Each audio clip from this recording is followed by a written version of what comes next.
Welcome back, ladies and gentlemen. This is National Master Laurent Belakis, and we take a look at the Lower Bucks County Scholastic Chess League.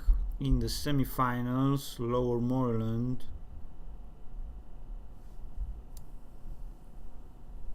versus Cancer Rock. So Cancer Rock won again, and Pansbury lost to Abington. However, both of the teams, they tied and they got in the playoffs in a blitz match. That will be fun to watch, but we don't have any games, no video, nothings, but we do have a game.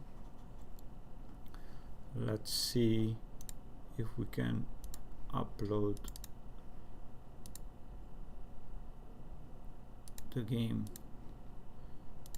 So here is, and we have Pansbury versus Abington first board. Who is an 1800 and Chris who's a 1400 or a 1450, and they play the King's Indian defense.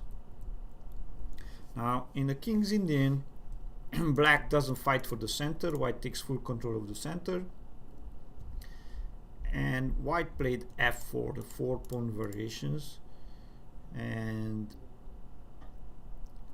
after castling, white played knight f3. So now black, the biggest plus for black that he doesn't trade pawns, doesn't trade any pieces, all the pieces are on the board, and he could fight back later on for the initiative. And most of the attacking players, they use this dynamic, risky opening.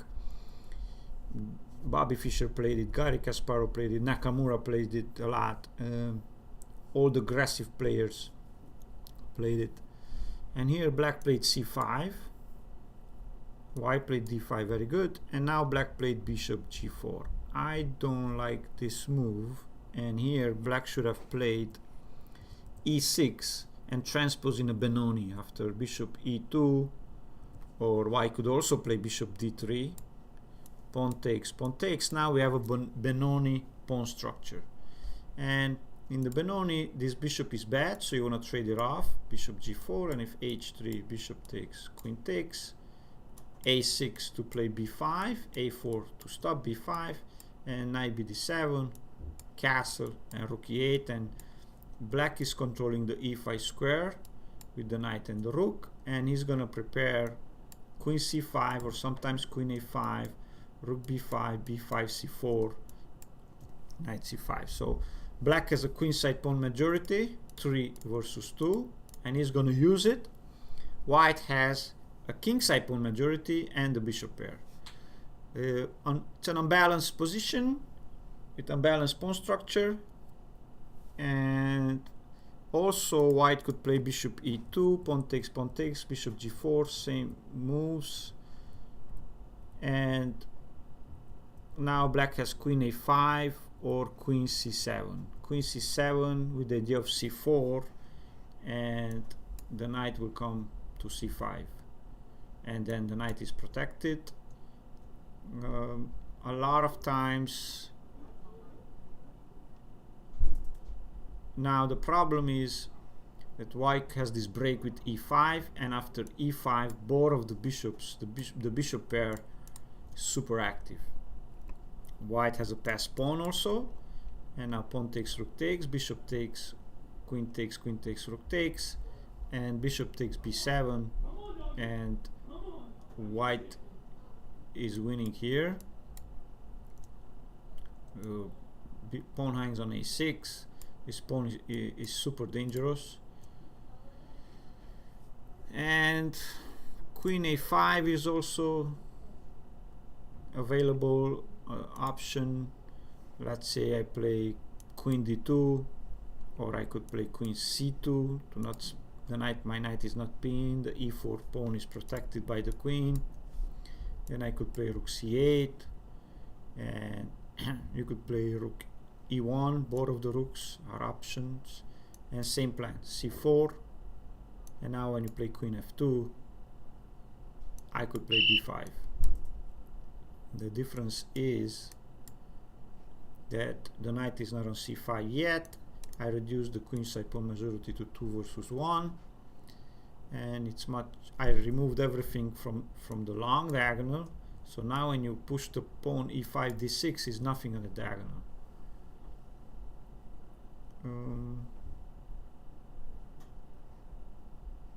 In the game, black played bishop g4. Maybe he didn't know the lines, or because after, or maybe he forgot that he has to play e6 and take on d5, because after bishop e2 a6, I mean here with white you have to insert these moves a6 a4. These are called reflex moves to stop b5, and black never can play b5. And to any queen a5 you always have bishop d2, you cover the pin, and the knight protects your pawn, so white doesn't have any problems here. Short castle, knight h5. I don't really like this move. I mean, this knight, yeah, you open your bishop, but after bishop e3, knight d7, queen d2, rook b8, black wants to play b5. So again, what he wants to do, how can I stop it? If white will control the square a few times to over control the b5 and to stop the b5 break, it's much harder for black to do anything, because now when he plays e6, the d6 pawn hangs, so we can transpose in a Benoni, and white wants to just play h3, get the bishop pair, and prepare the kingside attack or break in the center with e5. Now in the game, white played h3, bishop takes, attacking the knight, knight g3, rook e1, and now the knight has nowhere to go, so that's why he played h5. Bishop f2, h4, king h2. I mean, this h5 is really weakening the king.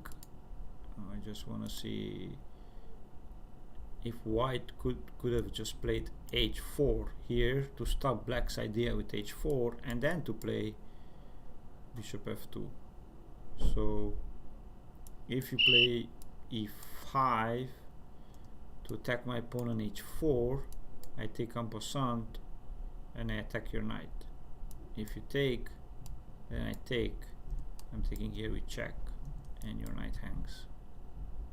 So after h4, let's say f5, so you could take with the knight there on e4, bishop f2, bishop takes c3, queen takes c3, knight takes c4, and now I'm gonna take back my pawn with a better position, because black has 2 pawn islands. This is 1 pawn island, this is the 2nd pawn island. The g6 pawn is super weak, the king is absolutely weak, the black squares around the king are weak, and the e6 square is weak, so black just has way too many problems here. So white played bishop f2, h4, and white played king h2, and now the knight can not move out. Knight f6, instead of knight f6, queen a5, and if bishop takes, pawn takes, king takes, then queen b4 to attack the c4 pawn, bishop e2, knight b6, and black has contraplay here, because you can push b3 because the knight hangs. To any a3, I could take straight to c4, or I could just, or I can also play queen b3. I like to take on c4 bishop. If bishop takes, queen takes. If I take here, I take here on d2, and we trade, and I picked up your pawn with check, and this is a fantastic knight. Super square for the knight. Is no white pawns to attack it, so you can remove. The knight is better than the bishop, and outside pass pawn also.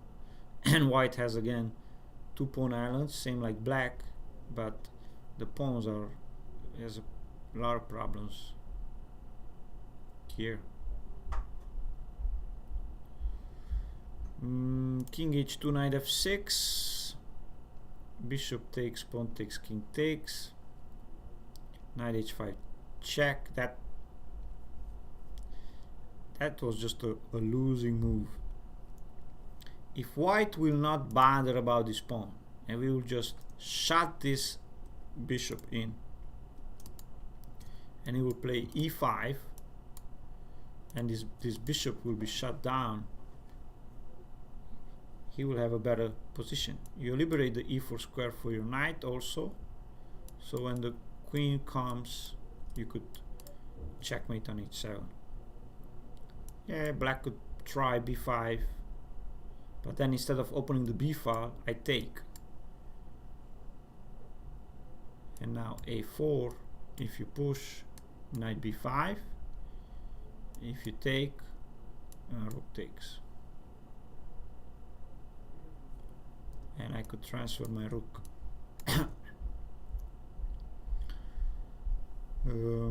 In the game, white attacked the h5 pawn. h4, very good. Now king h2. I think white just played by hand queen e2. And black played very good e5. White chose to play f5.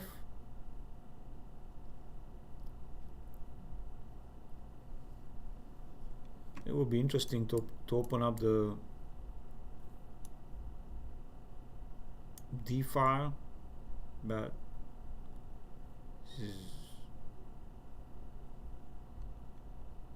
let's see if what black played f5. Now, yeah, you're shutting the bishop. Bishop is passive. Queen g5. We know that the queen and the knight work really well together, so I should have just kept the queens on the board, and she shouldn't be afraid of this check. You kick the queen out,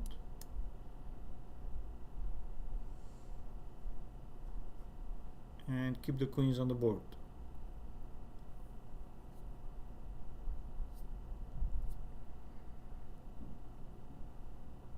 In the game, he traded queens with queen g4, bishop h6, and this was an interesting moment because the queens get off of the board. We go into an endgame, then you could have traded off this pawn and create a pass pawn. Basically, white will be up a pawn. But in the game, white played knight d2,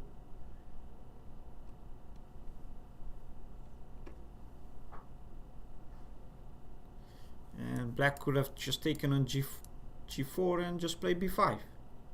If you play b3, pawn takes, and now rook b4.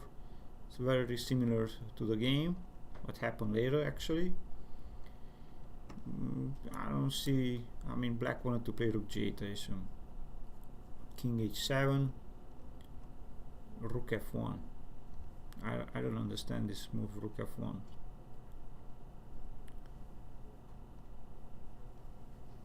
This is a critical move here, and in case of b5, instead of taking with the a pawn, you will take with the c pawn and create a protected pass pawn.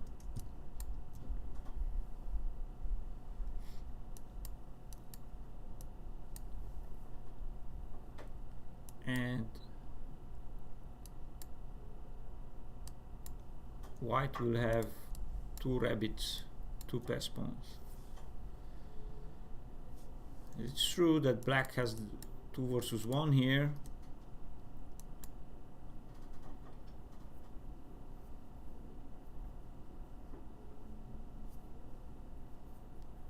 but I still prefer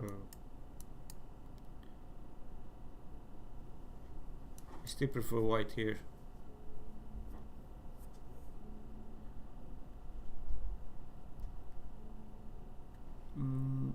In the game, after trading of queens, rook f1, f6 again. Black would have played b5 and b3, pawn takes, rook b4. Black played f6 again. Why should I have played a4? Rook f3, rook g8, rook g1. So much preparation. Rook f3, rook g1, and then finally b5, b3, pawn takes, rook b2, knight c3, and here black should have activated his bishop check, and you open up a file, you put the rook on open file, you double up the rooks, stage number 2, double the rooks on the second rank.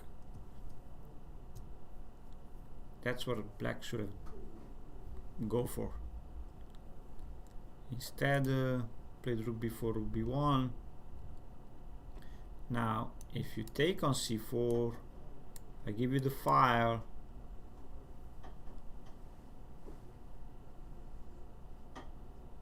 And when you play rook b6, bishop d2, and then the e4 pawn hangs.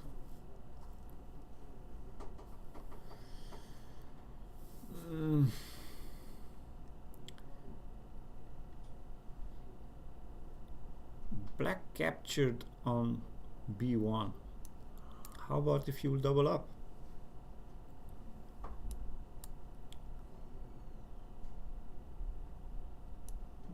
Bishop d2.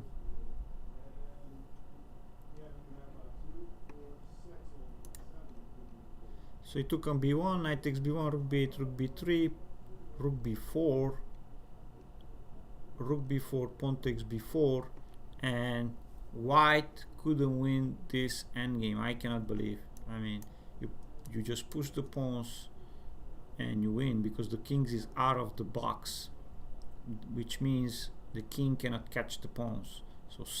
So c5, pawn takes, d6, king g7, d7, easy win. c5, king g7, c6, king f7, c7, easy win. I really don't know what happened here.